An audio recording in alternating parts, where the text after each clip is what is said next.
guys, welcome to Muppalai Training Academy. ஓகேவா? So இன்னைக்கு நம்ம எஸ்ஐ அல்டிமேட்ல இது வந்து பார்க்க போறோம். என்ன சப்ஜெக்ட்ஸ் வந்து பார்க்க போறோம்னு பார்த்தீங்கன்னா அறிவியல் வினாக்கள் தான் பார்க்க போறோம். ஸோ நல்ல ஒரு சில் கிளைமேட் எங்களுக்கே காலையில இன்னைக்கு வேலூர்ல இருக்கு. ஸோ வேலூர்னா வெயிலுக்கு ஃபேமஸ்ன்னு சொல்லுவாங்க. ஆனால் 2 நாளாக வேலூரே வேணும்.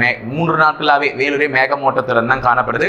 ஸோ வட மாவட்டங்களில் நிறைய இடத்துல வந்து மழை பெய்து கொண்டிருக்கிறது, நம்மளை குளிர்விப்பதற்காக அப்படின்ற மாதிரி இருக்கும். ஸோ எந்தெந்த மாவட்டத்திலலாம் மழை பெஞ்சிட்டு இருக்குன்றதை மறக்காம கமெண்ட் பாக்ஸில் கமெண்ட் பண்ணுங்க, நம்மளை ஷேர் பண்ணிக்கலாம். ஸோ நிறைய இடத்துல வெயிலும் வாட்டி வதச்சிட்டு இருக்கு இன்னமும். ஸோ இது ஒரு நல்ல காலம். ஸோ இதில் வந்து காலையில் எழும் போதே சில பேருக்கு வந்து என்னவா இருக்கும், படிக்கணுமா அப்படின்னு இருக்கும். இன்னும் 2 மாதம் தான் இருக்குது, 1.5 மாதம் தான் இருக்குது அப்படின்ற மாதிரி நாட்கள் குறைஞ்சிட்டே வருது. ஸோ கண்டிப்பாக படிக்க தான் படிக்கணும். படிக்காமலாம் நமக்கு வேலை கண்டிப்பாக கிடைச்சிடாது. அதனால் படிக்கிறதுக்கான வேலையை ஸ்டார்ட் பண்ணுங்கள். காலையில் எப்படி இருந்தால் நமக்கு என்ன, நம்ம மனசு சுத்தமாக இருக்கா, நம்ம மனசு ரொம்ப எனர்ஜெட்டிக்காக இருக்கா, படிக்கிறதுக்கு நல்ல ஒரு இதுவாக இருக்கா, அதனால் நல்லா படிச்சுட்டு போயிட வேண்டிய வேலையை பார்க்க வேண்டியதான். காலையில் என்ன மூடி கிளைமேட்டாக இருந்தாலுமே நம்ம வந்து என்ன பண்ணிக்கக்கூடாது, சோம்பேறித்தனம் ஆக்கிக்கூடாது. அதை முதல்ல பயன்படுத்திக்கிட்டு படிக்கிறதுக்கான வேலையை மட்டும் ஸ்டார்ட் பண்ணுங்கள். ஓகேவா? ஸோ காய்ஸ், இப்போ நம்ம எஸ்ஐ அல்டிமேட்ல அறிவியல் வினாக்கள் பார்க்க போகிறோம். ஒரு சில விஷயங்கள் இதுல நிறைய விஷயங்கள் நம்ம ஹியூமன் பாடியில நடக்கக்கூடிய ஒரு விஷயங்கள், பிசிக்ஸ் ரிலேட்டடாகவும் கெமிஸ்ட்ரி ரிலேட்டடாகவும் ஒரு சில क्वेश्चंस வந்து மிக்ஸ் பண்ணி தான் வச்சிருக்கோம். ஸோ லிசன் பண்ணுங்க, சொல்லக்கூடிய எக்ஸ்ட்ரா பாயிண்ட்ஸுமே நோட்ஸ் எடுத்து வச்சுக்கோங்க. ஏன்னா அதுவுமே உங்களுக்கு வந்து ஒரு வகையில ஒரு கொஸ்டினை யோசிச்சு அனலைஸ் பண்ணி பதில் சொல்றதுக்காக பயன்படும். ஓகேவா? ஸோ போலாமா? இன்னைக்கு ஃபர்ஸ்ட் எஸ்ஐ அல்டிமேட்ல அறிவியல் வினாக்கள். லிம்ப் இஸ் கலர்லெஸ் பிகாஸ் நிணநீர் நிறமற்று காணப்படுவதன் காரணம் என்னன்னு கேட்கிறான். நிணநீர்னா முதல்ல என்ன? நிணநீர்னா நம்ம பாடியில சுரக்கக்கூடிய லிம்ப் நோட்ஸ்ன்னு சொல்லுவோம்ல, நிணநீர் சுரப்பி அப்படின்னு சொல்லுவாங்க, லிம்ப் நோட்ஸ். அதுல வந்து சுரக்கக்கூடிய நீர் தான் என்னன்னு பாத்தீங்கன்னா இந்த நிணநீர் சுரப்பிகள்ல சுரக்கக்கூடியது. ஆமா சார், நிணநீர் சுரப்பியை சுரக்கிறது நிணநீர் தான் இருக்கும். அது எப்படி இருக்கும்னா நம்ம நார்மலா குடிக்கிறோம்ல தண்ணி, அந்த மாதிரிதான் ஒரு தண்ணி மாதிரி தான் இருக்குமே. அப்ப அதுக்கு நிறமே இல்லை. அது எதனால்? அதுதான் நீங்க கொஸ்டினா கேட்டிருக்கோம். ஸோ எதனால் அப்படின்றத தெரிஞ்சுக்கோங்க. பெரும்பாலும் இது வந்து எதுக்காக பயன்படுது அப்படின்னு பாத்தீங்கன்னா, நோய் எதிர்ப்பு மண்டலத்துல வந்து அதிகப்படியா இம்யூன் சிஸ்டம், ஒரு மனுஷனுடைய இம்யூன் சிஸ்டம் வந்து நல்லா வேலை செய்யணும் அப்படின்ட்டு அதுல வெள்ளை அணுக்களை உற்பத்தி செய்வதற்கு பயன்படுவதுதான் இந்த நிணநீர் சுரப்பி. அப்ப கண்டிப்பா இதுல வெள்ளை அணுக்கள் இருக்கும். அப்ப WC ஆப்சென்ட்ன்றதே தப்பு. அப்ப WC கண்டிப்பா பிரசன்ட் ஆயிருக்கும். ஆமா, அப்போ வெள்ளை அணுக்கள் இருப்பதின் காரணமாக தான் இது வந்து என்ன இருக்குன்னு பாத்தீங்கன்னா, ஆல்ரெடி வெள்ளை அணுக்கள் வந்து நிறமே இல்லை. ஓகேவா? வெள்ளை அணுக்களுக்கு ஏற்கனவே நிறம் இல்லை. அதனால அது இருக்கிறதுனால அது கண்டிப்பா இதுல இருக்கும். ஆனா அது காரணம் கிடையாது. நிறமற்று இருப்பதன் காரணம் அது கிடையாது. இதுல கண்டிப்பா வெள்ளை அணுக்கள் இருக்கும். இன்னொரு விஷயம், எது ரொம்ப முக்கியமான காரணம்னா, இந்த RBC இருக்கு, சிவப்பு அணுக்கள், ரத்த சிவப்பு அணுக்கள். இவங்களுக்கு என்ன பேருன்னு சொன்ன? ரத்த சிவப்பு அணுக்களுக்கு எரித்ரோசைட்ஸ். இந்த எரித்ரோசைட்ஸ் வந்து இல்லாத ஒரு காரணத்தினாலதான் இந்த நிணநீரானது எப்படி இருக்குன்னு பாத்தீங்கன்னா நிறமற்று காணப்படுவதன் முக்கிய காரணம். ஏன்னா சார், ரத்த சிவப்பு அணுக்கள் இல்லைன்னா நிறமற்று காணப்படுமானா? ஆமா, ஏன்னா ரத்த சிவப்பு அணுக்கள் இருப்பதனாலதான் நம்ம ரத்தமே என்னவா இருக்குன்னா சிவப்பு கலர்ல தோணுது. பேர்ல இருக்கு பாரு, ரத்த சிவப்பு அணுக்கள். அப்ப ரத்த சிவப்பு அணுக்கள் உன்னுடைய ரத்தத்துல இருப்பதனாலதான் என்ன காணப்படுது, ரத்தம் வந்து சிவப்பு நிறத்துல காணப்படுது. ஏன்? ரத்த சிவப்பு அணுக்கள்ல அப்படி என்ன இருக்கு? ரத்த சிவப்பு அணுக்கள்ல ஹீமோகுளோபின் இருக்கு. ஹீமோகுளோபின்ல என்ன இருக்கு? அயன் இருக்கு, இரும்பு சத்து இருக்கு. அப்ப அயன் இருப்பதனால, ஹீமோகுளோபின் இருப்பதனாலதான் ரத்த சிவப்பு அணுக்கள் என்ன கலர்ல தெரியுது? சிவப்பு கலர்ல தெரியுது. நம்ம பார்த்திருப்போம், செவ்வாய் கிரகம் ஏன் சிவப்பா தெரியுதுன்னா ஃபெரஸ் ஆக்சைடு அப்படின்னு சொல்லிட்டு ஒரு இரும்பு ஆக்சைடு இது இருக்குது. அது மாதிரி இரும்பு இருக்கிறதுனாலதான் நமக்கு ரத்தமும் என்ன கலர்ல இருக்கு? சிவப்பு கலர்ல இருக்கு. அப்ப ரத்த சிவப்பணுக்கள் இல்லாத ஒரு காரணத்தினால தான் நிணநீர் என்ன கலர்ல இல்ல, கலரே இல்லை அப்படின்னு சொல்ல வராங்க. சோ நிணநீரை பத்தி முக்கியமா தெரிஞ்சு வச்சுக்கோ. நிணநீர் வந்து வெள்ளை நிறமாக, அதாவது நிறமற்று காணப்படுவதன் காரணம் என்னன்னு பாத்தீங்கன்னா ரத்த சிவப்பணுக்கள் இல்லாததால். சோ ரத்த சிவப்பணுக்கள் இன்னொரு பேர் என்னன்னு சொல்லலாம்? எரித்ரோசைட்ஸ் சொல்லலாம். சோ ரத்த சிவப்பணுக்கள் எது இருக்கு? ஹீமோகுளோபின். ஹீமோகுளோபின்ல என்ன பிரசன்ட் ஆயிருக்கு? அயன். இதெல்லாம் இரும்பு சத்து. இதெல்லாம் தெரிஞ்சு வச்சுக்கோங்க. சோ ஃபர்ஸ்ட் क्वेश्चन அதை பேஸ் பண்ணி எனக்கு question. Second question, which of the following blood component of human has nucleus? ரத்தத்தில் உள்ள கீழ்கண்டவற்றுள் எவை ரத்த கூறானது உட்கருவை கொண்டுள்ளது அப்படின்னு சொல்லிட்டு கேட்கிறாங்க. நம்ம ரத்தத்துல வந்து அதிகப்படியான காம்போனன்ட்ஸ் இருக்கு. ஒண்ணு என்னன்னு பாத்தீங்கன்னா ரத்த சிவப்பு அணுக்கள், இன்னொன்னு வெள்ளை ரத்த அணுக்கள் அப்படின்னு ரத்த வெள்ளை அணுக்கள்னு சொல்லுவாங்க. இன்னொன்னு ரத்த தட்டுகள், blood platelets. அப்போ white blood cells, red blood cells, blood platelets. இதெல்லாம் நம்ம ரத்தத்துல இருக்கக்கூடிய ஒரு வகையான கூறுகள். இதுல தான் இங்க வந்து பேர்களை வித்தியாசமா கொடுத்திருக்காங்க. இப்போ இங்க எரித்ரோசைட்ஸ்னா என்னன்னு பாத்தீங்கன்னா RBC, ரத்த சிவப்பு அணுக்கள். லியூகோசைட்ஸ்னா என்னன்னு பாத்தீங்கன்னா WBC, ரத்த வெள்ளை அணுக்கள். இந்த த்ரோம்போசைட்ஸ்னா என்னன்னா ரத்த தட்டுக்கள், அதாவது blood platelets. சோ இவங்க எல்லாம் தான் இருக்காங்க. ஓகேவா? சோ இவங்க WBC எதுக்கு ஒர்க் ஆகுது? நம்மளை பொறுத்தவரையும் நோய் எதிர்ப்பு மண்டலத்துல நமக்கு வந்து ஒரு டிசீஸ் வருது அப்படின்னா அங்க போயிட்டு ஒரு சோல்ஜர் மாதிரி ஒரு சோல்ஜர் அப்படியே படையெடுத்து போய் அந்த நோய் என்ன பண்ணுவார், அழிச்சு கட்டிடுவார். அதுக்குதான் வெள்ளை சிவப்பு அணுக்கள், வெள்ளை ரத்த அணுக்கள் பயன்படுது. ரத்த சிவப்பு அணுக்கள் எதுக்கு பயன்படுது அப்படின்னு பாத்தீங்கன்னா ஆக்சிஜன், முக்கியமா வந்து ஆக்சிஜனை கடத்தி கொண்டு போறதுக்கு, ஒரு இடத்துல இருந்து இன்னொரு ஆர்கான்ஸ்க்கு கொண்டு போறதுக்கு அதுவும் ஒரு முக்கியமான பங்கு. பிளட் பிளேட்லெட்ஸ் ரத்தத்தை வந்து உறைய வைக்கிறதுக்கு, அந்த இடத்துல ரத்தம் வந்து வெளியே போகாம அதிகமா வெளியே போகாம பாதுகாக்கிறதுக்கு எல்லாம் பயன்படுதுன்றது தெரியும், பயன்பாடுகள் தெரிஞ்சிருச்சு. ஆனா இங்க என்ன கொஸ்டின் வந்திருக்குன்னா, கீழ்கண்டவற்றில் எந்த ரத்த கூறானது உட்கருவை கொண்டுள்ளது? உட்கரு அப்படின்னா நியூக்ளியஸ். நல்ல ஞாபகம் வச்சுக்கோங்க, நம்ம விலங்கு செல் வரையும் போதும் சரி, தாவர செல் வரையும் போதும் சரி, நடுவில் எதை கொண்டு தான் ஆரம்பிப்போம்? நியூக்ளியஸ் கொண்டு தான் ஆரம்பிப்போம். நியூக்ளியஸ் வரைஞ்சுதான் அதுக்கப்புறம் நம்ம சின்ன வயசு நம்ம சயின்ஸ்ல படம்லாம் போட்டுருப்போம். இப்படி ஒரு படம் மட்டும் போட்டா இங்க என்னன்னா வரைஞ்சிக்கலாம். கேட்டா இப்படி ஒரு ஸ்பைரல் மாதிரி சுத்துவாங்க. நாங்களாம் வந்து சயின்ஸ் படிக்கும் போது இல்ல, ஒரு பெரிய படம் போட்டு நடுவில் ஒரு உட்கரு போட்டு அது நியூக்ளியஸ் எழுதிட்டுனா சுத்தி என்னென்ன போட்டு சைட்டோபிளாசம், மைட்டோகாண்ட்ரியா எது வேணா எழுதலாம் அப்படின்ற மாதிரி சொல்லுவாங்க. அப்போ ஒரு விலங்கு செல் வாழ்வதற்கு ஆதாரமான ஒரு செல்லுலயும் சரி, அதே மாதிரி ஒரு தாவர செல் வாழ்வதற்கு ஒரு ஆதாரமான முக்கியமானது செல்.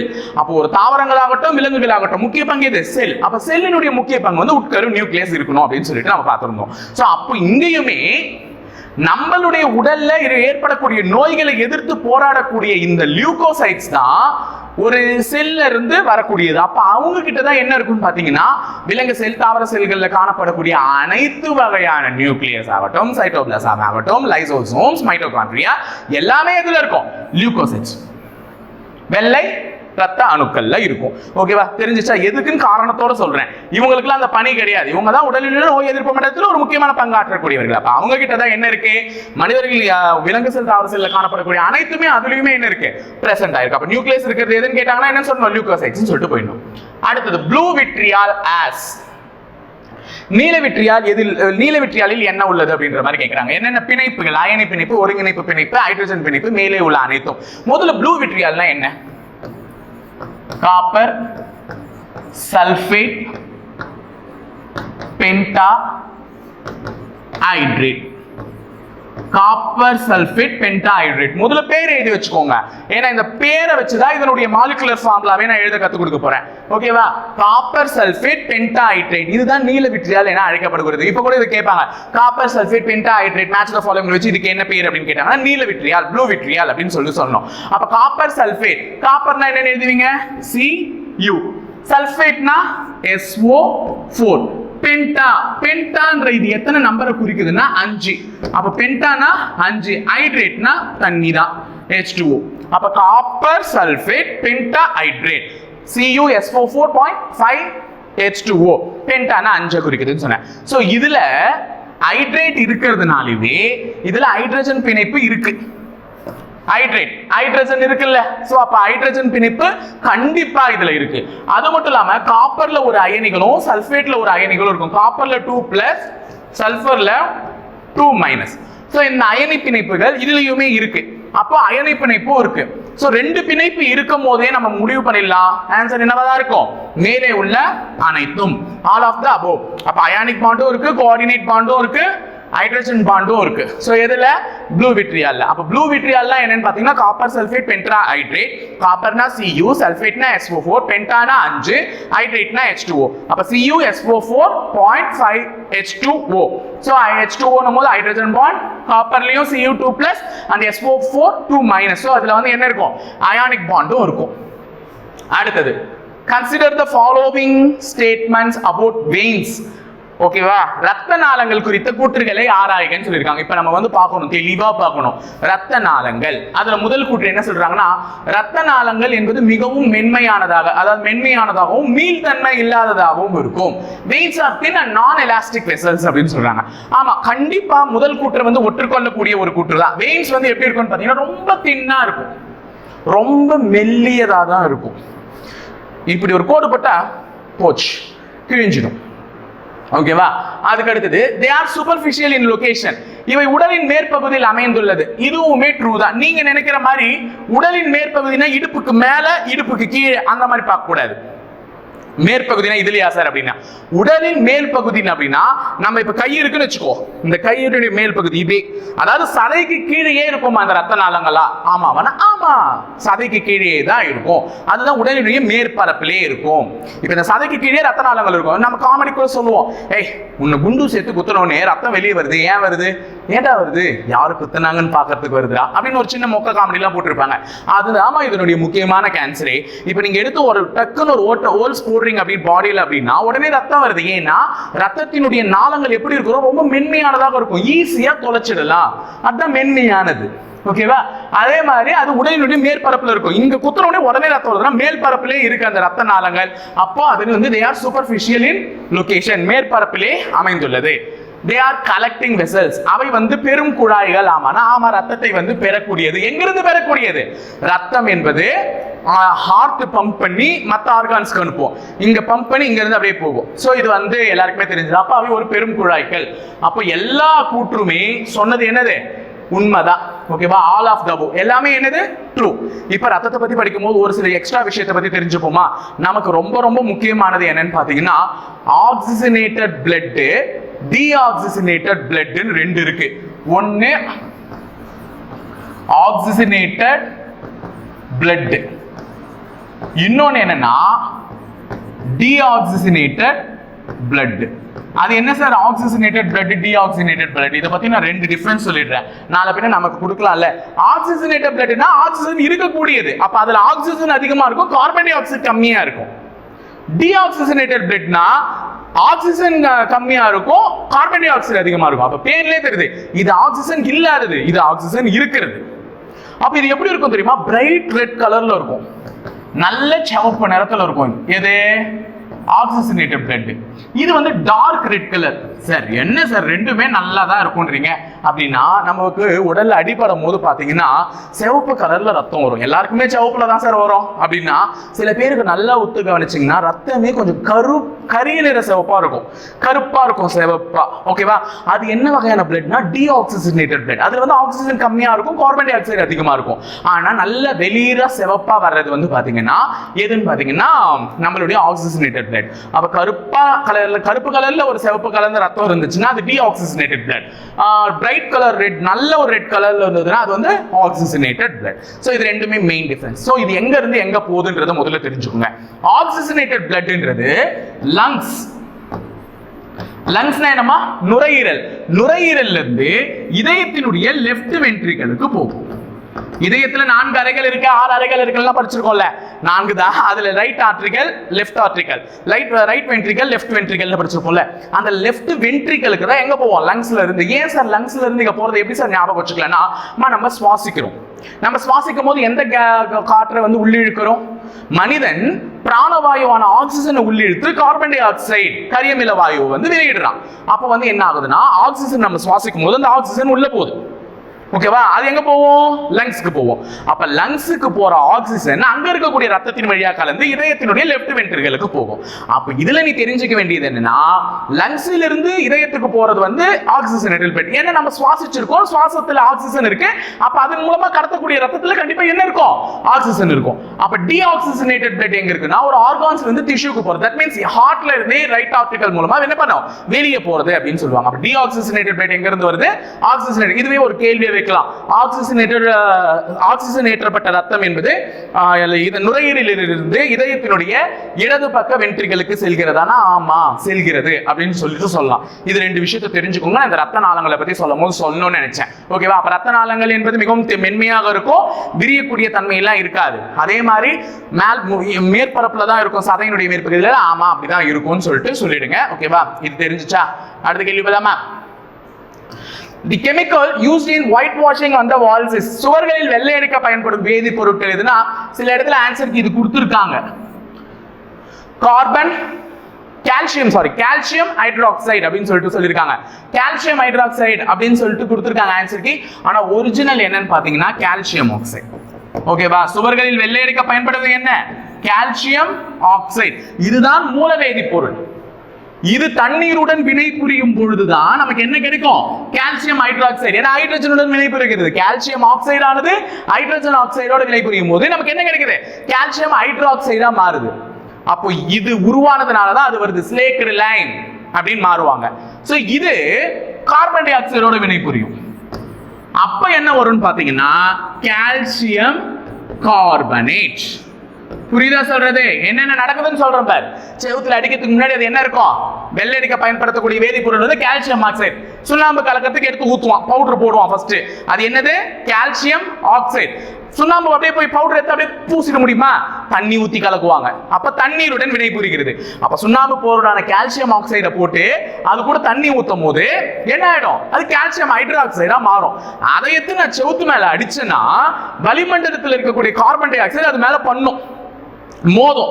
அந்த கார்பன் டை ஆக்சைடு வினை புரியும் போது அது என்னவா மாறிடுது? கால்சியம் கார்பனேட்டா மாறிடுது. அப்பதான் அது கெட்டியான ஒரு படிவம், ஒரு கோட்டிங்கா வந்து செவுத்து மேல உட்காருது. ஓகேவா? அதுக்கப்புறமா தான் பசங்க என்ன பண்ணுவாங்க? அதை நோண்டி நல்லா இருக்கு, டேஸ்டா இருக்கு அப்படின்னு சொல்லிட்டு பாக்குங்க. அதை நோண்டி விளையாடிட்டுலாம் இருப்பாங்க. ஓகேவா? அப்ப கால்சியம் கார்பனேட்டா மாறுது. அப்ப 3 ப்ராசஸ் இருக்கு. முதலில் வந்து கால்சியம் ஆக்சைடு, தண்ணீருடன் வினைபுரிந்தால் calcium hydroxide, carbon dioxide வினைபுரிந்தால் கால்சியம் கார்பனேட். புரிஞ்சுதா? இதுதான் சுண்ணாம்பினுடைய ப்ராசஸ். அடுத்தது, which of the following blood group has no antibody in plasma? கீழ்கண்டவற்றுள் எந்த இரத்த வகைக்கு பிளாஸ்மாவில் எதிர்ப்பொருள் காணப்படவில்லை அப்படின்னு சொல்லிட்டு கேக்குறாங்க. இதுல வந்து ஒருத்தரை பத்தி நீங்க தெரிஞ்சுக்கணும். இவரை பத்தி தெரிஞ்சுக்கோங்க, ஏன்னா இவர் ரொம்ப முக்கியமான ஒரு ஆளு. காரல் லாண்ட்ஸ்டைனர்.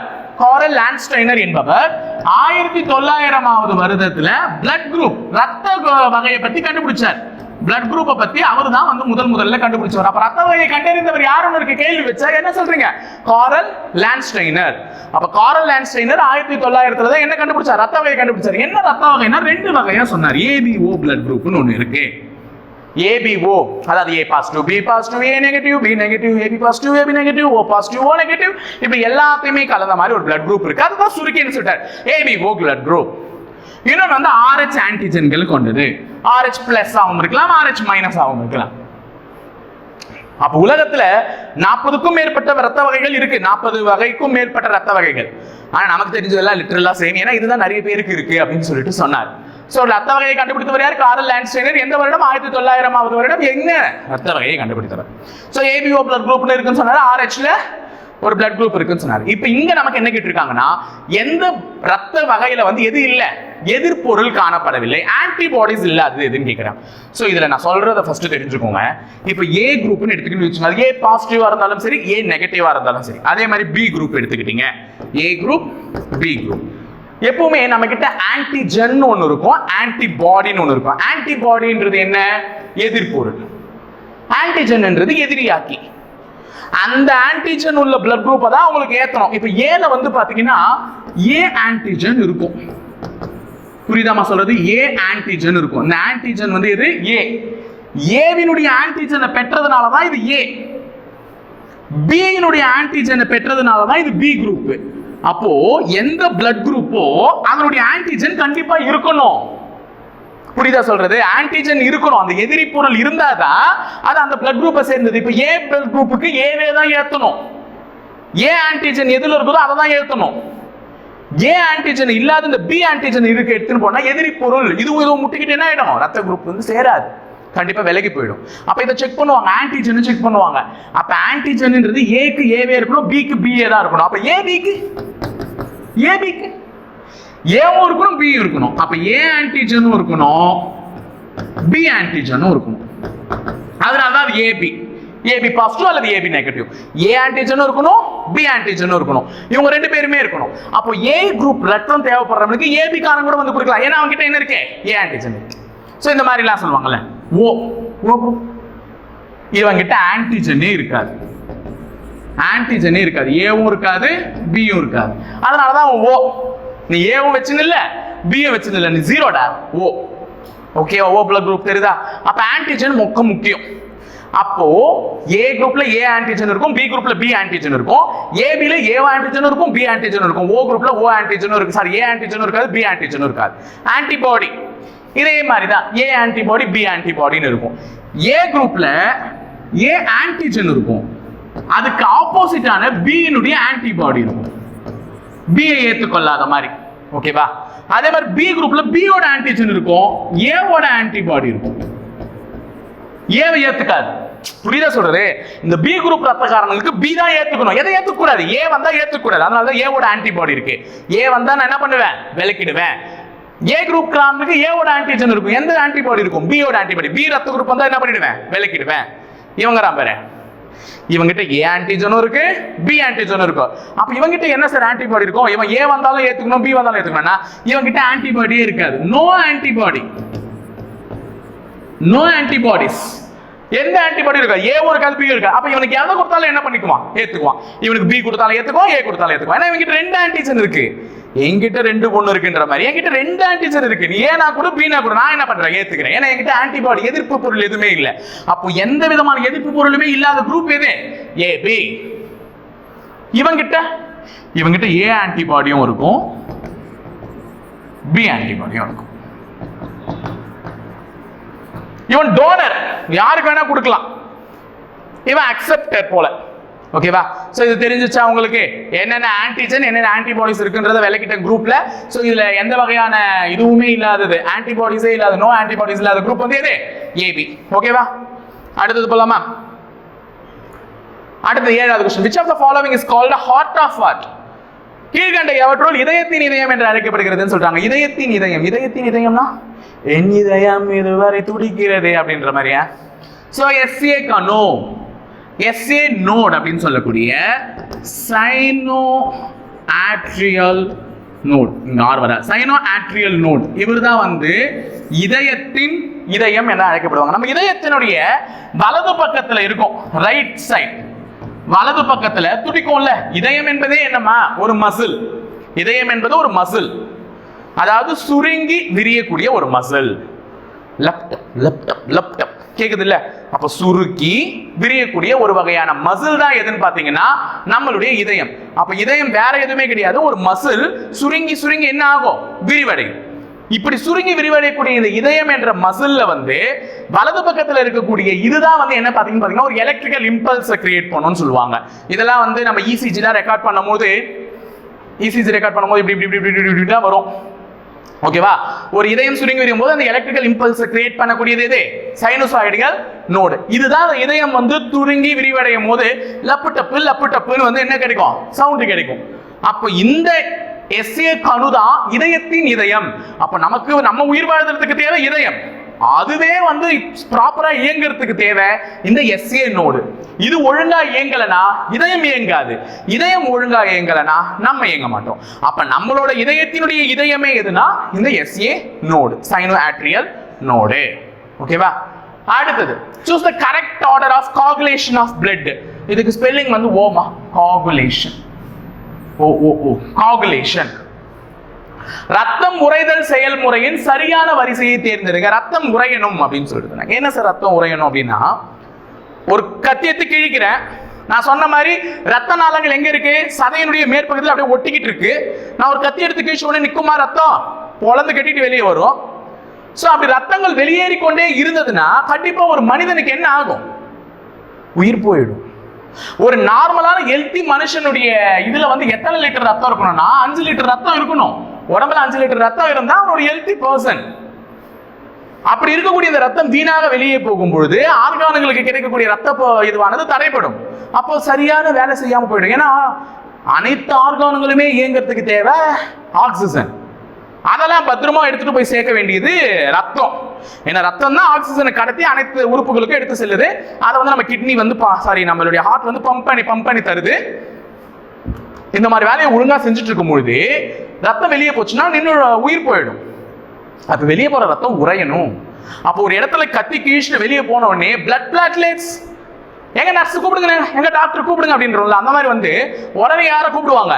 பிளட் பிளாட்லெட்ஸ், ரத்த தட்டுக்களை கூப்பிடுவாங்க. அவர் வந்தோடனே சும்மா இருக்க மாட்டார். த்ரோம்போபிளாஸ்டின் அப்படின்ட்டு ஒரு விஷயம் நடக்க ஆரம்பிக்கும். ஒரு என்சைமை சுரப்பாங்க, த்ரோம்போபிளாஸ்டின் ஒரு என்சைம். என்சைம்னா ஒரு நொதியை சுரப்பாங்க, அதுக்கு பேர் தான் இந்த ப்ரோத்ரோம்பலைஸ், ப்ரோத்ரோம்பலைஸ் அப்படின்னு சொல்லிட்டு ஒரு என்சைமை சுரப்பாங்க. அந்த என்சைம் அது என்ன ஆகும்னு பாத்தீங்கன்னா முதல்ல இந்த வேலையை செய்யும். அப்போ ஃபர்ஸ்ட் இடத்துல ப்ரோ த்ரோம்பல் அப்படின்னு எங்க இருக்குதோ அதுதான் ஃபர்ஸ்ட். அடுத்தது இது இ கிடையாது, இது 3 த்ரோம்பைன் த்ரோம்பின். அடுத்தது இதுவும் டி கிடையாது, எஃப் ஃபிப்ரிகோகன். அடுத்தது ஃபிப்ரின். இந்த ஆர்டர்ல தான் ரத்தம் என்ன ஆகும்னு பாத்தீங்கன்னா உறையும். அப்ப ஃபர்ஸ்ட் என்ன ஆகும்னு பாத்தீங்கன்னா ரத்த தட்டுக்களை கூப்பிட்டு அங்க ப்ரோத்ரோம்பலைஸ் அப்படின்னு ஒரு நொதி சுரந்து அது வந்து முதல்ல கட்ட ஆரம்பிக்கும், ரத்தத்தை கட்டுறதுக்கு.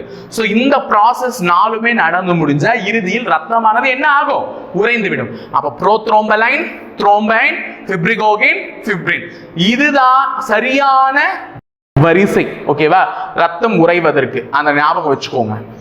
அடுத்தது கன்சிடர் தி ஃபாலோவிங் ஸ்டேட்மெண்ட்ஸ். 9வது question. Doppler effect is caused due to the change in frequency of sound. There should be a relative motion between source of sound and a listener.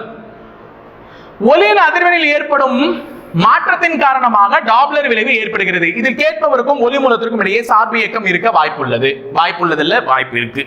ஆமா, இதுக்கு ஒரு பெஸ்ட் எக்ஸாம்பிள். டாப்லர் எஃபெக்ட்னா முதல்ல என்னன்னு தெரிஞ்சுக்கோங்க. கேட்பவருக்கும் எழுப்பக்கூடிய ஒலிக்கும் இடையே இருக்கக்கூடிய அந்த ஃப்ரீக்வன்சி ரேஞ்சஸ் வந்து மாறிக்கிட்டே இருக்கும். இதுதான் டாப்லர் சொல்றாரு. மாறிட்டே இருக்கும். கிட்ட வரும்போது ஒரு மாதிரி இருக்கும், தூரம் வரும்போது ஒரு மாதிரி இருக்கும். ஆமா, பெஸ்ட் எக்ஸாம்பிள் வந்து நீங்க ரோட்ல பார்க்கக்கூடிய ambulance. Ambulance is the best example for Doppler effect. Siren அடிக்குதா அப்படின்னு ஒரு மாதிரி சைரன் அடிச்சுட்டே வரும். தொலைவில் இருக்கும் போது ஒரு மாதிரி கேட்கும், கிட்ட வர வர வர வர வர வர அப்படியே சைரன் சத்தம் காதை போலக்கிற அளவுக்கு கேட்கும். நம்மளை கடந்து போகும்போது சைரன் சத்தத்தினுடைய அதிர்வெண் குறைஞ்சிட்டே போகும். ஆமா, கிட்ட இருக்கும்போது ஃப்ரீக்வன்சி அதிகமாகும், தொலைவா போகும்போது ஃப்ரீக்வன்சி கம்மியாயிட்டே போகும். அதனால நமக்கு என்ன ஆகுது, கேட்கக்கூடிய இது வந்து கம்மி ஆயிடுது. ஆமா, அப்போ இது வந்து பெஸ்ட் எக்ஸாம்பிள். இதுதான் டாப்லர் சொல்றாரு.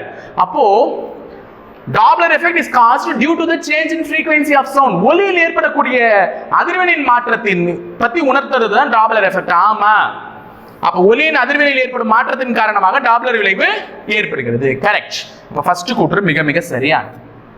ரெண்டாவது, there should be relative motion between source of sound and listener. listenerனா நான் கேக்குறேன், source of soundன்றது இப்ப ஆம்புலன்ஸ்ல ஒலி எழுப்பிச்சு வராது. அப்ப அவங்களுக்கு எனக்கு ஒரு ரிலேட்டிவ் இது இருக்கு, ரிலேஷனல் ஸ்பீட் இருக்கு, ரிலேட்டிவ் மோஷன் ஸ்பீட் இருக்கு. அப்ப ஒலி கேட்பவருக்கும் ஒலி மூலத்துக்கும் இடையே சார்பு இயக்கம் இருக்கிறது. ஆமா, அங்க இருக்கக்கூடிய அந்த ஆம்புலன்ஸ் என் கிட்ட நெருங்கும் போது ஒரு சவுண்டையும், என் தூரமா இருக்கும் போது ஒரு சவுண்டையும், இன்னும் தள்ளி போகும்போது ஒரு சவுண்டையும் கேட்கும். இப்ப நான் இங்க இருக்கேன், நீ என்னுடைய நெக்ஸ்ட் ஸ்டாப்பிங்ல இருக்கேன்னு வச்சுக்கோ. எனக்கு ஆம்புலன்ஸ் சத்தம் கேட்கும் போது உனக்கு அங்க நீ அங்க தொலைவில் இருக்க ஒரு 400 மீட்டர் தொலைவில் இருக்கேன்னா உனக்கு அது மெல்லமா தான் கேட்கும். இப்ப உன்னை நெருங்கி வரும்போது உனக்கு அதிகமாக கேட்கும், எனக்கு கம்மியா தான் கேட்கும். அப்ப ஒலி மூலத்திற்கும் ஒலியை கேட்பவருக்கும் இடையான அந்த சார்பு இயக்க விளைவு என்பது கண்டிப்பா இருக்கு. அப்ப இரண்டாவது கூற்றுமே என்ன, சரியான கூற்று தான். அப்ப ரெண்டுமே இதுல சரி, both 1 and 2. 10வது கேள்வி. Which gland synthesizes fetal red blood cells? கருவில் ரத்த சிவப்பு அணுக்களை உருவாக்கும் உறுப்பு எதுன்னு கேட்டிருக்காங்க. கருவில் ஒரு கரு உருவான உடனே ரத்த சிவப்பு அணுக்களை வந்து உருவாக்கணும். இதயம் உருவாகும், இதயத்தை தொடர்ந்து மற்ற உறுப்புகள் உருவாகும். உருவாகக்கூடிய உறுப்புகளுக்கு தேவையான ஆக்சிஜனை, தாய் சுவாசிக்கக்கூடிய அதே ஆக்சிஜனை அவர்களுக்கு எடுத்துட்டு போனது கருவுக்கும். அப்படின்னா கண்டிப்பா ரத்த சிவப்பு அணுக்கள் அந்த கருவுல இருக்கணும். அப்படின்னா அதை உருவாக்கக்கூடியது எதுன்னு பாத்தீங்கன்னா லிவர். கல்லீரலுக்கு தான் அந்த முக்கியமான பங்கு இருக்கு.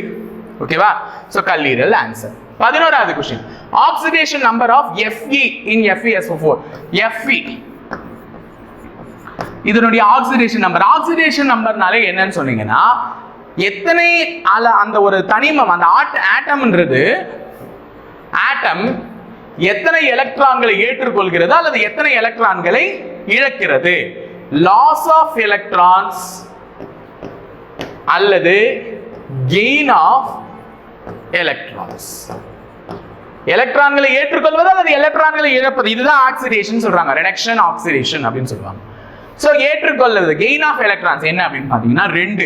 இதுல இந்த Fe, இந்த இரும்பினுடைய அந்த ஆக்சிஜனேட்டர் என்னது 2. இதெல்லாம் ஞாபகம் வச்சுக்கோங்க. FeSO4 னு கேட்டாலே என்னன்னு சொல்லிடுங்க 2.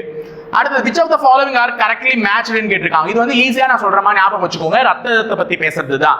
லியூகோசைட்டோசிஸ், லியூகோபேனியா, த்ரோம்போசைட்டோபேனியா.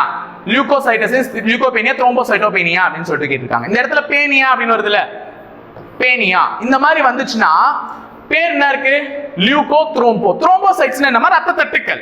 லியூகோசைட்ஸ்னா என்ன, வெள்ளை சிவப்பு அணுக்கள், வெள்ளை அணுக்கள். எனக்கு அது சிவப்புனே வருது, வெள்ளை அணுக்கள். எரித்ரோசைட்ஸ்னா என்ன, சிவப்பு அணுக்கள். அப்போ இந்த இடத்துல அந்த வார்த்தையை மட்டும் கவனி. லியூகோபேனியானா இது ரெண்டுத்துக்கும் பாரு, இந்த இடத்துல லியூகோபேனியா, லியூகோசைட்டோசிஸ் அப்படின்னு இருக்கு. லியூகோசைட்டோசிஸ், சைட்டோசிஸ் வந்துச்சுன்னா அதிகரிக்கிறது, பேனியா வந்துச்சுன்னா கம்மி ஆகுறது அப்படின்னு அர்த்தம். பேனியானா கம்மியா வருது, சைட்டோசிஸ்னா அதிகரிக்கிறது. அப்ப இங்க தெளிவா கொடுத்திருக்காங்க லியூகோசைட்டோசிஸ்ன்றது increasing in the number of leucocytes. லியூகோசைட்ஸ்னா வெள்ளை அணுக்கள், ரத்தத்தில் உள்ள வெள்ளை அணுக்கள். அப்ப வெள்ளை அணுக்களின் எண்ணிக்கையை அதிகரிப்பதுதான் லியூகோசைட்டோசிஸ்னா ஆமா. அப்ப லியூகோபேனியா டிக்ரீஸ் இன் நம்பர் ஆஃப் லைகோசைட்ஸ், வெள்ளை அணுக்களின் எண்ணிக்கை குறைவதானா ஆமா. அப்ப பேனியானா குறைவது, சைட்டோசைட்ஸ்னா அதிகரிப்பது. அப்ப த்ரோம்போசைட்டோபேனியானா decreasing in the number of thrombocytes, ரத்த தட்டுகளின் எண்ணிக்கை குறைவதானா ஆமா. ஓகேவா? அப்ப மூன்றுமே சரியாக தான் பொருந்தியுள்ளது. சோ ஆன்சர் வந்து ஆல் ஆஃப் தி அபோவ். அப்ப எரித்ரோசைட்டோசிஸ்னா ரத்த சிவப்பு அணுக்களின் எண்ணிக்கை அதிகமா வருது. எரித்ரோபேனியானா என்ன வரும்? ரத்த சிவப்பு அணுக்களின் எண்ணிக்கை கம்மியா வருது. இதுதான். அடுத்தது, why is the velocity of blood flow the lowest in the capillaries? ஓகேவா? ரத்த நுண்ணாளங்களுள் ரத்த ஓட்டத்தின் வேகம் மிகவும் குறைவது ஏன்? ரத்த நுண்ணாளங்கள் அப்படின்னு சொல்றாங்கல்ல, ரத்தத்தினுடைய கேபிலரிஸ் டியூப்னு சொல்லுவோம். வெயின்ஸ், ரத்த நாளங்கள்ல வந்து ரத்தம் போகும், அதுக்கு இடையில வந்து கேபிலரி டியூப்ஸ், அதுலயும் வந்து ரத்தங்கள் வந்து போகும்னு சொல்றாங்க.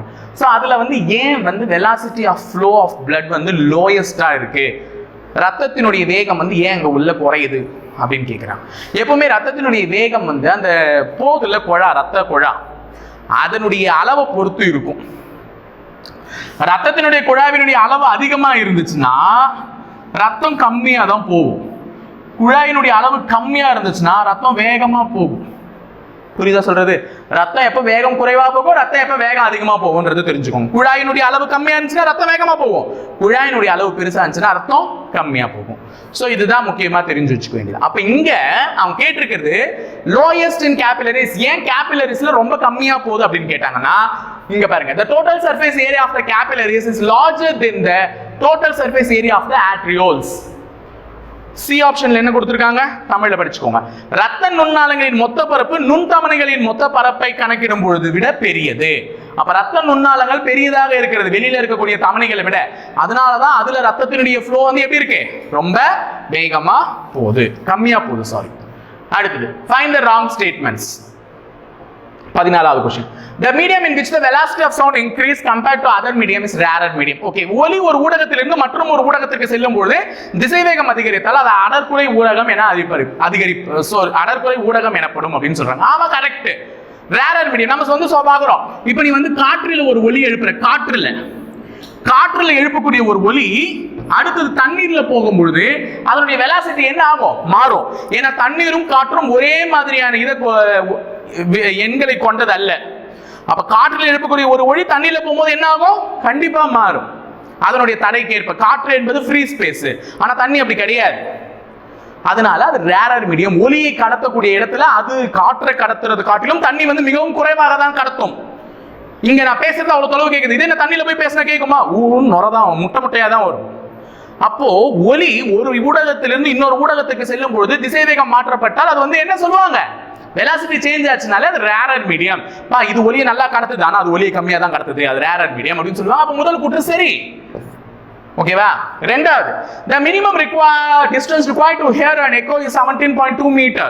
எதிரொலி கேட்பதற்கான குறைந்தபட்ச தொலைவு 17.2 metre. Exactly it's nearer value. ஏறத்தாழ 17 மீட்டர் இருக்கணும் எக்கோ கேட்கணும்னா. நான் பேசுறது எனக்கே 10 முறை கேட்கணும்னா எக்கோ வரணும்னா என்ன இருக்கணும், 17 மீட்டர் கண்டிப்பா இருக்கணும். அப்ப இரண்டாவது கூற்றுமே சரி. In megaphone the voice loudly over a long distance. மெகாஃபோன்னா காய்கறி வாங்கி விட்டீர்களா, தங்கம் நகை குறைவு அப்படின்னு சொல்லிட்டு பேசுறாங்கல்ல.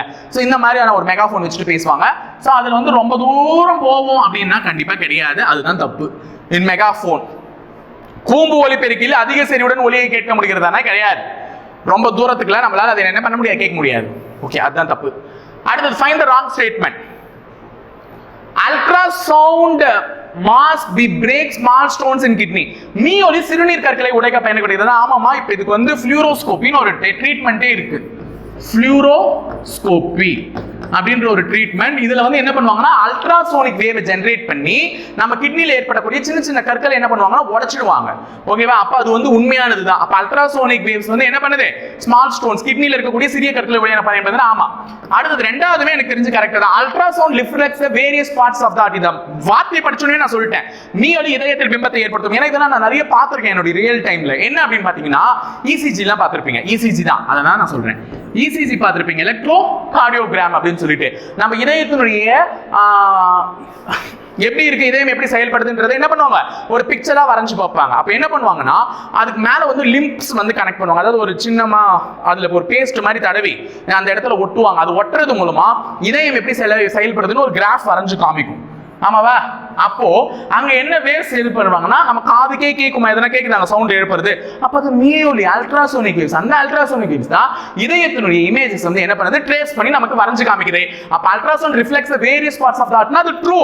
இசிஜில அதான் பயன்படுத்துறாங்க. கரெக்ட். ரெண்டாவது அடுத்தது உலோக பட்டைகளில் உள்ள வெடிப்பு மற்றும் குறைகளையும் அறிய பயன்படுகிறது. Ultrasounds can also use to detect the cracks and flaws in the metal blocks. ஆமா கரெக்ட்னா இதுவும் ட்ரூ தான். அப்ப the minimum distance of echoes is 18.2 metre. இப்பதான் போன கேள்வியில சொன்னா 17 மீட்டர் இருக்கணும்னு. ஆனா இங்க என்ன கொடுத்திருக்காங்க 18.2 மீட்டர்னு கொடுத்திருக்காங்க. அப்ப இதுதான் வந்து என்னது தவறு. அப்ப எக்கோ உருவாவதுக்கு ஒரு மினிமம் டிஸ்டன்ஸ் எவ்வளவாவது இருக்கணும் 17 மீட்டராவது இருக்கணும். அப்ப அது true. Noise is produced by இரைச்சலை ஏற்படுத்துவது எதுன்னு கேக்குறாங்க. இது எல்லாரும் ஈஸியா சொல்லலாம். irregular and non periodic vibration. ஒழுங்கற்ற மற்றும் சீரற்ற அதிர்வுகள் தான் வந்து நாய்ஸ். நம்ம சொல்றோம்ல நாய்ஸ் வருது, போன் பேசும்போது நாய்ஸ் தான் இருக்கு, ஒரே நாய்ஸ் தான் இருக்குன்னா பக்கத்துல நாய்ஸ் குறைக்கிறதுனால வர நாய்ஸ் கிடையாது. ஒழுங்கற்ற வடிவம். நம்ம பேசுறது கரெக்டா வந்து நம்ம காதுல விழுந்துச்சுன்னா என்ன ஆகும் சவுண்ட் நல்லா இருக்கும். அதுவே இப்படி வந்து விழுந்துச்சுன்னா நம்ம காதும் தேஞ்சு போயிடும். அதுவும் இருக்கு. அப்போ ஒழுங்கான ஒரு வடிவமா இருந்தா, ஒழுங்கான மற்றும் சீரற்ற அதிர்வுகளாக இருந்தால் சவுண்ட் கிளியரா இருக்கும். இப்ப நான் பேசுறது கேக்குது. இதே நாய்ஸ்னா ஒழுங்கற்ற மற்றும் சீரற்ற வடிவுகள் அப்படின்னு பேர்லயே தமிழ்ல அழகா இருக்கு. அதுதான் வந்து நாய்ஸ் ஏற்படுவதற்கான முக்கியமான காரணமாக கருதப்படுகிறது. கொஸ்டின் கொஞ்சம் பெருசா answer series. An unconscious patient is rushed into the emergency room and needs a fast blood transfusion because there is no time to check her medical history or determine her blood type. Which type of blood should you as her doctor give her? நினைவிழந்த நிலையில் உள்ள ஒரு நோயாளி அவசர சிகிச்சை பிரிவிற்கு கொண்டு செல்லப்பட்டு உடனடியாக ரத்தம் செலுத்த வேண்டிய நிலையில் உள்ளார். ஏனெனில் அவருக்கு இதற்கு முந்தைய அவரின் மருத்துவ தகவல்களை தெரிந்து கொள்ளவோ அல்லது தற்போது அவர் எந்த வகை ரத்தத்தை ஆராயவோ நேரம் இல்லாத வகையில் எந்த வகை ரத்தம் அவருக்கு கொடுக்கப்படலாம் அப்படின்னு சொல்லிட்டு கேட்டிருக்காங்க. இப்பதான் நான் ஆல்ரெடி சொன்னேன் யூனிவர்சல் டோனார் அப்படின்னு சொன்னேன்.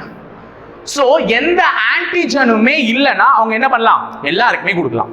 இப்ப ஏ ஆன்டிஜன் இருந்துச்சுன்னா ஒரு ஏ குரூப் தான், பி ஆன்டிஜன் இருந்துச்சுன்னா பி குரூப், ஏபில ஏ ஆன்டிஜன் இருக்கும் பி ஆன்டிஜன் இருக்கும். அப்போ ஓல வந்து ஓ குரூப்ல ஆன்டிஜனே இல்லை. அப்ப என்ன பண்ணலாம் கொடுத்துடலாம். யாருக்கு வேணா என்ன பண்ணலாம் கொடுக்கலாம். ஏன்னா இதுல ஏ ஆன்டிஜனும் இல்ல பி ஆன்டிஜனும் இல்ல. அதனால இவங்க யாருக்கு வேணா கொடுக்கலாம். அப்போ ஒரு எமர்ஜென்சி பேஷண்ட் வந்து சொல்லிட்டு அவருக்கு என்ன ரத்த குரூப்னு தெரியல, செக் பண்றதுக்கான நேரமும் எனக்கு இல்ல, உடனே அவருக்கு ரத்தம் ஏத்துறோம்னா நான் உடனே என்ன குரூப் கொடுத்துடலாம் ஓ குரூப் ரத்தத்தை கொடுக்கலாம், தாராளமா கொடுக்கலாம். ஏன்னா அதுலதான் ஆன்டிஜன் இல்லையா. ஆனா இங்க ஆப்ஷன்ல வச்சிருக்காங்க பட் ட்விஸ்ட். ஓ பாசிட்டிவ் இருக்கு ஓ நெகட்டிவ் இருக்கு. எதை பிக் பண்ணுவே? ஓ பாசிட்டிவா ஓ நெகட்டிவானா? ஓ நெகட்டிவ். ஏன் சார் அப்படின்னா இந்த ஓ பாசிட்டிவ்ல ஏபி ஆன்டிஜன் இல்ல, ஆனா RH இன்னொரு பிளட் குரூப் சொன்னேன்ல அந்த RH னுடைய ஆன்டிஜன் இருக்கு. அதுவுமே அந்த பேஷண்ட் என்ன பண்ணலாம் சிவியரா பாதிக்கிறதுக்கான வாய்ப்புகள் இருக்கலாம். அப்ப RH ஆன்டிஜனும் இல்லாத இந்த ஓ நெகட்டிவ், ஓ நெகட்டிவ்னா எந்த ஆன்டிஜனுமே இல்லை, ஏவும் கிடையாது பியும் கிடையாது RHம் கிடையாது. அப்ப ஓ நெகட்டிவ் பிளட் என்ன பண்ணலாம் அவருக்கு கொடுத்து அந்த உயிரை காப்பாற்றலாம். ஓகேவா? சோ தெரிஞ்சுக்கிட்டீங்களா? 18வது கேள்வி. Which of the following is the longest eve at the cardiac cycle? பின்வருவனவற்றில் எது இதய சுழற்சியின் நீண்ட நிகழ்வுன்னு கேட்டிருக்காங்க. இதய சுழற்சியினுடைய 4 நிகழ்வுகள் என்னன்னா ஏட்ரியல் சிஸ்டோல், இன்னொன்னு ஏட்ரியல் டயஸ்டோல், ரெண்டு இருக்கு சிஸ்டோல் டயஸ்டோல், வென்ட்ரிகுலர் டயஸ்டோல், இன்னொன்னு வென்ட்ரிகுலர் சிஸ்டோல். தமிழ்லயும் அதேதாமா சிஸ்டோல் டயஸ்டோல் தான், ஏட்ரியல் வென்ட்ரிகுலர் தான் கொடுத்துருக்காங்க. அப்ப இங்க சிஸ்டோல் இருந்துச்சு, இங்க டயஸ்டோல், ஏட்ரியல் டயஸ்டோல், இன்னொன்னு வென்ட்ரிகுலர் டயஸ்டோல், வென்ட்ரிகுலர் சிஸ்டோல் இங்க இருக்கு. சோ இது நாலுத்துல எது சார் ரொம்ப பெரிய நிகழ்வு அப்படின்னு பாத்தீங்கன்னா முதல் இடத்தை பிடித்துள்ளது ஏட்ரியல் டயஸ்டோல். இவர் தான் ஃபர்ஸ்ட் பிளேஸ். எப்பவுமே டயஸ்டோல் தான் ரொம்ப பெருசா இருக்கும். ரெண்டாவது வென்ட்ரிகுலர் டயஸ்டோல். இங்க ஆப்ஷன்ல ஏட்ரியல் டயஸ்டோல் இல்ல. அது இருந்துருந்துச்சுன்னா நான் அதை தான் குறிச்சிருக்கணும். ஏன்னா இருப்பதிலே மிகப்பெரிய நீண்ட நிகழ்வு எது? Atrial diastole. அது இல்லாததுனால அதுக்கு அடுத்த இடத்துல இருக்கக்கூடிய வென்ட்ரிகுலர் டயஸ்டோல் நான் என்ன பண்றேன் பிக் பண்றேன். அப்ப ரெண்டு டயஸ்டோலும் தான் பெருசா இருக்கும். ஒன்னு ஏட்ரியல் டயஸ்டோல், இன்னொன்னு வென்ட்ரிகுலர் டயஸ்டோல். ஏட்ரியல் டயஸ்டோல் இல்லாத காரணத்தினால நான் வென்ட்ரிகுலர் டயஸ்டோலை பிக் பண்ணிருக்கேன். இது என்ன சார்? நான் பிபி மெஷர் பண்ணுவாங்கல்ல, அப்ப அந்த பாதரஸ் ஏறும், அப்போ அது ரிலீஸ் பண்ணும்போது அப்போ நீ அதை ப்ரெஸ் பண்ணும் போது இங்கே ஒரு அமுக்கிற மாதிரி இருக்கும், அதுதான் சிஸ்டோலிக் ப்ரெஷர். திருப்பியும் மெர்க்குரியை நீ ரிலீஸ் பண்ணும் போது அப்படியே விரிவடையும், அதுதான் டயஸ்டோலிக் ப்ரெஷர். அப்போ சிஸ்டோலிக் வேகமாக டைம் எடுத்துக்கும், டயஸ்டோலிக் பொறுமையாக தான் பாதரசத்தை இருக்குவாங்க. பாதரசத்தை வேகமாக ஏற்றிடுவாங்க பிபி செக் பண்ணும் போது, ஆனால் பொறுமையாக தான் என்ன பண்ணுவாங்க, இறக்குவாங்க. அப்போ சிஸ்டோலிக்ன்றது ஏறுறது, டயஸ்டோலிக்ன்றது இறங்குறது. அப்போ இறங்குறதுக்கு வந்து ப்ராசஸ் அதிகமாகும் வேகமாக ஏறிட்டாலும். அந்த மாதிரி ஏட்ரியல் டயஸ்டோல் தான் முதல் அதிக நேரம் எடுத்துக்கிறது, அதுக்கு அடுத்தது வென்ட்ரிகுலர் டயஸ்டோல். So 18வது क्वेश्चन முடிச்சிட்டா. 19 சீக்கிரமா முடிச்சிடலாம். When carbon dioxide is passed through the lime water it turns. ஈஸியான क्वेश्चन மா. கார்பன் டை ஆக்சைடு சுண்ணாம்பு நீர் வழியாக அனுப்பும்போது அது என்னவாக மாறும்னா பால் போன்ற மில்கி அந்த ஸ்டேட்டுக்கு வந்து மாறிடும். 20வது last question. A person having both antigen A and both antigen B on the surface of RBCs belongs to the which group? இரத்த சிவப்பணுக்களின் புறப்பரப்பில் A மற்றும் B ஆன்டிஜன்கள் உள்ள ஒரு நபர் எந்த இரத்த வகுப்பை சேர்ந்தவர்? இப்பதான் சொன்னேன், A ஆன்டிஜனும் இருந்தே பி ஆன்டிஜனும் இருந்தா அவர் என்ன குரூப்? எங்க முடியுதோ அந்த குரூப் தான். இதை முடியுது பாருங்க, ஏபி. அவங்க ஆன்டிபாடிஸ் இருக்குமா? இருக்காது. அப்ப ஏபி பாசிட்டிவ் அண்ட் நெகட்டிவ்ல ஏ ஆன்டிஜனும் இருக்கும், பி ஆன்டிஜனும் இருக்கும், ஆனால் ஆன்டிபாடிஸ்ன்றது இருக்காது. ஸோ இதை பத்தி எல்லாமே தெரிஞ்சிருப்பீங்க இன்னைக்கு ஓரளவுக்கு பிளட் குரூப்ஸ் பத்திலாம். ஸோ ஓரளவுக்கு ஈஸியாக புரிய வச்சுன்னு எனக்கு என் பக்கம் இருக்கக்கூடிய நம்பிக்கை இருக்கு. நீங்களுமே நல்லா படிச்சிருப்பீங்கன்னு நினைக்கிறேன். ஸோ காய்ஸ், விடாமுயற்சியோட படிங்க, கண்டிப்பா தன்னம்பிக்கையோட இருந்தால் வெற்றியும் வந்து எளிமையாக பெறலாம். ஓகேவா? ஸோ இணைந்திருங்கள் காவலர்களே, தொடர்ந்து பயணிப்போம் முப்படை பயிற்சி மையத்துடன். நன்றி, வணக்கம்.